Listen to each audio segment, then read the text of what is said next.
Hello guys, welcome back to my new vlog. અને અત્યારે આપણે જઈ રહ્યા છીએ ભાવનગરથી અલંગ, કારણ કે આપણે ત્યાંના માર્કેટમાં સોફાને એવું ઘણું બધું ખરીદવાનું હતું, કારણ કે એને અહીંયા અમદાવાદ ને મારે ગામડે નવા મકાન બની રહ્યા છે એના માટે. એટલા માટે અત્યારે જઈએ છીએ ભાવનગર, રોકાણા હતા અને હવે અલંગ જઈએ છીએ. રસ્તામાંથી જો હું તમને આખો ટૂર આપું છું, ત્યાંનો અલંગનો કેવી રીતના છે, ત્યાં બધી રીતનું શું છે એ બધું તમને દેખાડું છું, કેવી રીતના શિપ બ્રેકિંગ થાય.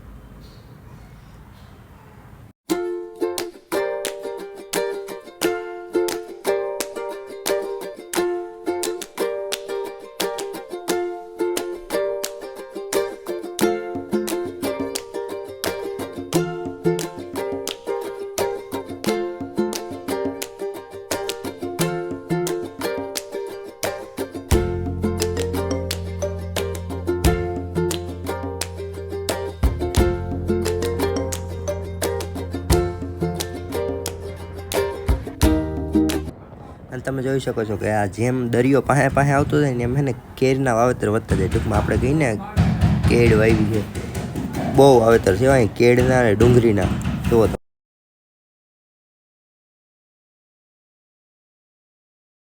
ફાઇનલી ગઈ અલંગ આવતું હોય તૈયારી થઈ ગઈ છે. ધીમે ધીમે એના સ્પેર પાર્ટ મશીનરી બધી મળવા માંડી છે હવે. અલંગ આવી ગયો.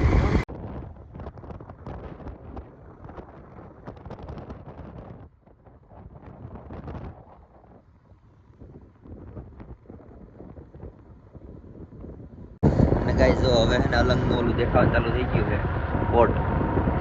અટામાંથી માર્કેટ હતું, માર્કેટ પત્યું અને હવે પોર્ટ દેખાવા ચાલુ થઈ ગયું છે. જો મારી ગાડી ધીમે ધીમે ઉગી ગઈ ત્યાં. અને આ જો આ બધું છે ને શિપ બ્રેકિંગ થાય છે અત્યારે, પણ આ વધારે દિવાલ અલગ અલગ કંપનીઓ ખરીદી લીધા હોય એટલે એ પ્રમાણે છે ને અંદર જવામાં લાગવગ જોઈએ, તો લાગવગ તો છે અંદર જવાની. આગળ જઈએ અંદર ધીમે ધીમે. પણ અત્યારે જો આમ તો તમને દેખાય છે કેવી રીતે ત્યાં અંદર હોય જ ઉભા હોય, એ બધી કંપની અલગ અલગ હોય, ખરીદી લીધા અલગ અલગ ગેટ આવતા હોય છે.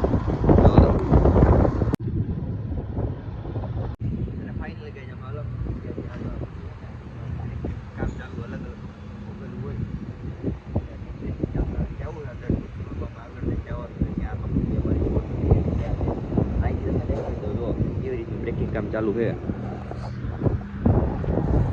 આ નાનું શિપ છે અત્યારે, આગળ એમાં આગળ હતા ને ઓલી બાજુ ત્યારે મોટું શિપ હતું.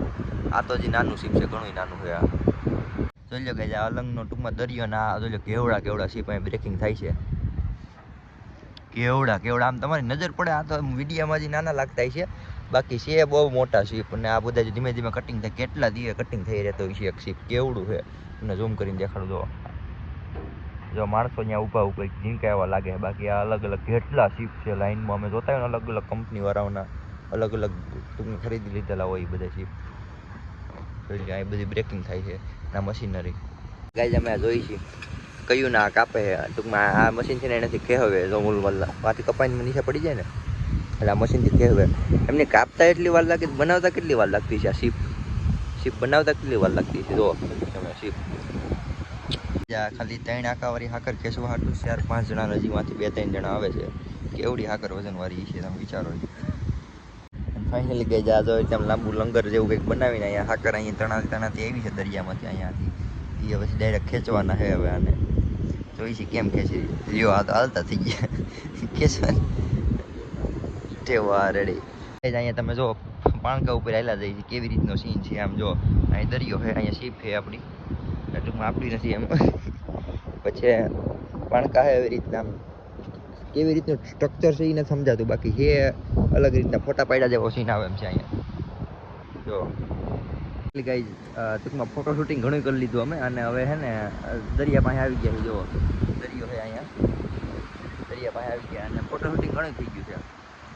એટલે હવે છે ને માર્કેટમાં માલ સામાન લેવા જવાનો પ્લાન છે અમારો. હવે જોઈ છે જઈએ છીએ કે શું કરીએ. નહીં જવાનું જ છે ટૂંકમાં, પણ જઈએ આગળ થોડીક વાર. આમ જો આ શિપ બ્રેકિંગ અહીંયા જ છે, અહીં દરિયો આવી ગયો. અલંગથી આગળની બાજુ આવ્યો કેવડું શિપ છે. જો સૌથી મોટું મારા અંદાજે આ જાય છે શિપ, કદાચ નહીં આનાથી મોટું ઓલું હતું સીએમસી બ્લેક કલર. બાકી જો તમે અહીંયા બધી મશીનરી કેવી રીતે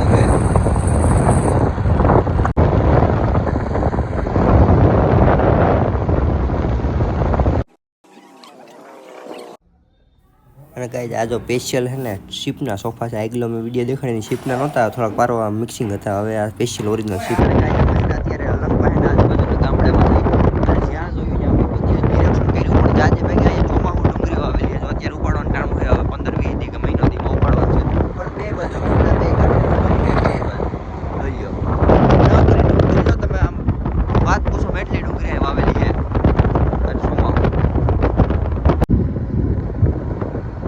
ફાઇનલી ગઈ 1.5 લાખ પાછું આવી ગયું છે. હવે કોઈ આગું છે નહીં, નકર અહીંયા ઓલો માગતો હોય